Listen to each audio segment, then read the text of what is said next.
नमस्कार दोस्तों, आशा करता हूँ आप सब बिल्कुल स्वस्थ होंगे। तो चलिए आज हम लता मंगेशकर जी के बारे में जानते हैं।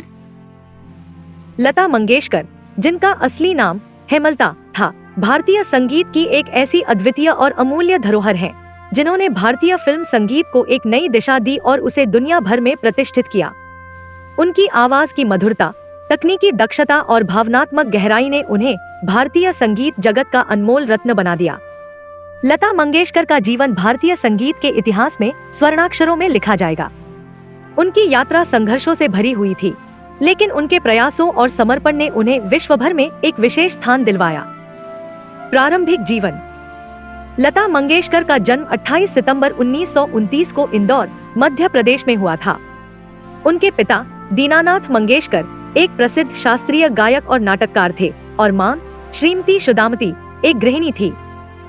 लता मंगेशकर का परिवार संगीत से गहरे जुड़ा हुआ था और यह परिवार की संगीत से जुड़ी विरासत ने लता को बचपन से ही संगीत की ओर आकर्षित किया। लता मंगेशकर के संगीत के प्रति प्रेम का प्रारंभ उनके घर के वातावरण से हुआ। बचपन में ही लता ने अपने पिता से संगीत की शिक्षा प्राप्त की और बहुत जल्द उन्हें संगीत की तकनीकी और भावनात्मक गहराई समझ में आने लगी। लता ने अपने पिता से गायन की शिक्षा ली थी और जल्द ही उन्होंने न केवल गाने की कला में निपुणता प्राप्त की, बल्कि वाद्य यंत्रों की समझ भी विकसित की। संगीत के प्रति उनकी यात्रा की शुरुआत। लता मंगेशकर का गायन करियर 1942 में शुरू हुआ था, जब वह मात्र 13 साल की थी। उनके पिता की मृत्यु के बाद परिवार की आर्थिक स्थिति बहुत खराब हो गई थी और लता को अपने परिवार के लिए कुछ करना था। इस कठिन समय में लता ने संगीत को अपनी जिंदगी का हिस्सा बना लिया और फिल्मों में गाने की शुरुआत की। उनकी पहली फिल्म में गायन की शुरुआत किटी हार 1942 नामक फिल्म से हुई थी, हालांकि यह गाना बहुत प्रसिद्ध नहीं हुआ।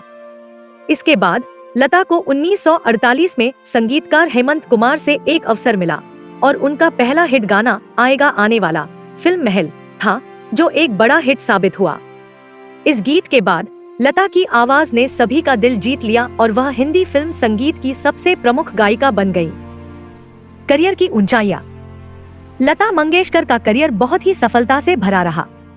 उन्होंने 1940 से लेकर 2000 तक लगभग 36,000 गाने गाए हैं, जिनमें हिंदी, मराठी, बंगाली, गुजराती, पंजाबी, तमिल, तेलुगु, मलयालम, कन्नड़, भोजपुरी और अन्य भाषाओं में गाने शामिल हैं।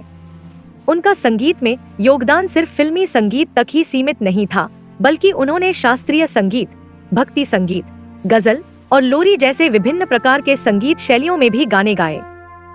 लता मंगेशकर का गायन शैली बहुत ही सहज, मधुर और परिष्कृत थी। उनकी आवाज में एक गहरी भावनात्मक शक्ति थी, जो श्रोताओं को मंत्रमुग्ध कर देती थी। लता की आवाज में एक विशेष प्रकार की नाजुकता और तीव्रता थी, जो उनके हर गीत में स्पष्ट रूप से महसूस होती थी। वह हमेशा अपने गीतों में पूरी तरह से डूब जाती थी और उनकी आवाज श्रोताओं के दिलों में एक स्थायी छाप छोड़ जाती थी। उनके द्वारा गाए गए गाने बहुत ही विविध थे, जैसे कि आएगा आने वाला, महल, ऐ मेरे प्यारे वतन, कवि विजय और प्यार किया तो डरना क्या, मुगले आजम जैसे गाने। लता मंगेशकर की आवाज ने न केवल संगीतकारों के दिलों में जगह बनाई, बल्कि फिल्म उद्योग के साथ साथ आम लोगों के दिलों में भी गहरी छाप छोड़ी। लता मंगेशकर और संगीतकार। लता मंगेशकर का करियर कई महान संगीतकारों के साथ जुड़ा हुआ था। एस.डी. बर्मन, शंकर जयकिशन, नौशाद, रवि, मदन मोहन और आर.डी. बर्मन जैसे संगीतकारों के साथ उनका सहयोग बहुत ही सफल रहा। इन संगीतकारों के साथ उनके द्वारा गाए गए गीत आज भी लोगों के दिलों में गूंजते हैं। उनकी आवाज और संगीतकारों के बीच एक अद्भुत तालमेल था। उन्होंने हर गीत को अपनी पूरी शिद्दत से गाया, जिससे गीतों में जीवन और भावनाएं समाहित हो जाती थी। लता मंगेशकर और एस.डी. बर्मन के बीच का संबंध बहुत ही गहरा था। उनके द्वारा गाए गए गाने जैसे तेरा जाना, 2 बीघा जमीन और मेरा साया साथ होगा, मेरा साया आज भी बेहद लोकप्रिय है। उनके योगदान और सम्मान। लता मंगेशकर को उनके अविस्मरणीय योगदान के लिए कई पुरस्कारों से नवाजा गया है। उन्हें भारत सरकार द्वारा 1969 में पद्म भूषण, 1989 में पद्म विभूषण और 2001 में भारत रत्न जैसे उच्चतम सम्मान मिले। इसके अलावा लता मंगेशकर को फिल्म उद्योग के सर्वोच्च पुरस्कार दादा साहब फाल्के पुरस्कार से भी सम्मानित किया गया था। लता मंगेशकर को भारत और विदेशों में भी अनेकों संगीत पुरस्कार मिले और उनकी लोकप्रियता केवल भारत तक ही सीमित नहीं थी, बल्कि वे दुनिया भर में प्रसिद्ध थी।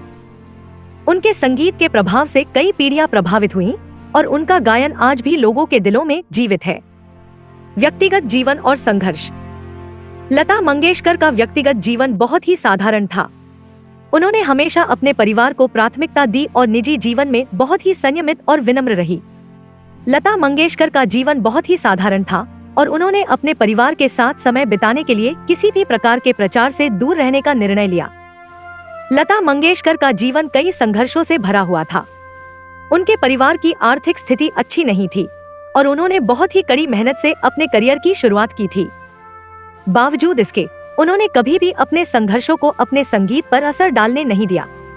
उनकी कड़ी मेहनत और समर्पण ने उन्हें संगीत जगत में एक अमिट स्थान दिलवाया। लता मंगेशकर की मृत्यु। लता मंगेशकर का निधन 6 फरवरी 2022 को मुंबई में हुआ। उनकी मृत्यु के साथ भारतीय संगीत उद्योग ने एक अपूरणीय क्षति महसूस की। लता मंगेशकर का निधन सिर्फ भारतीय फिल्म उद्योग के लिए ही नहीं, बल्कि संगीत जगत के लिए भी एक बड़ी हानि थी। उनके योगदान और अविस्मरणीय संगीत को हमेशा याद किया जाएगा। निष्कर्ष। लता मंगेशकर का जीवन संगीत की एक प्रेरक कहानी है। उनकी अविस्मरणीय आवाज, उनकी मेहनत, समर्पण और संघर्षों ने उन्हें न केवल एक महान गायिका बना दिया, बल्कि भारतीय संगीत को एक नई पहचान दी। लता मंगेशकर की आवाज ने कई पीढ़ियों को संगीत की ओर आकर्षित किया और उनकी धुनों में हर कोई अपना दिल खोजता रहा। वे हमेशा हमारे दिलों में जीवित रहेंगी और भारतीय संगीत के इतिहास में हमेशा अमर रहेंगी। तो दोस्तों, उम्मीद करता हूँ आपको लता मंगेशकर जी के बारे में आज कुछ नई बातें पता चली होंगी। अगर आप भी लता मंगेशकर जी के जीवन से प्रभावित हुए हैं तो वीडियो लाइक किए बिना न जाएं और ऐसे ही महानुभावों के जीवन की कहानियों को जानने के लिए हमारे चैनल को अवश्य सब्सक्राइब करें। धन्यवाद।